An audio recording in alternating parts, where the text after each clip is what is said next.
Hello everyone, welcome back. In today's video, I'm going to show you how to remove the TP-Link extender from the Tether application in 2026. So first of all, you need to open your TP-Link Tether application on your Android or iPhone device. Now when you opened it, you need to make sure that you sign in into the same TP-Link ID account that was previously linked with the extender account.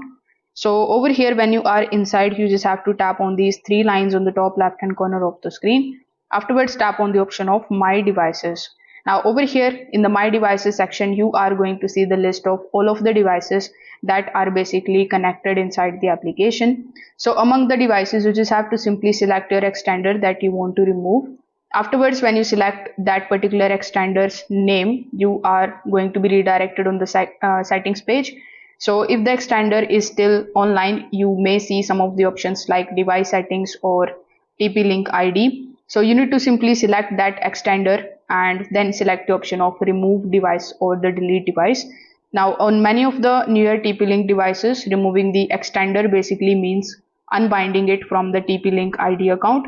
So you need to simply confirm the removal when it is prompted, and then the extender should disappear from the Tether application device list.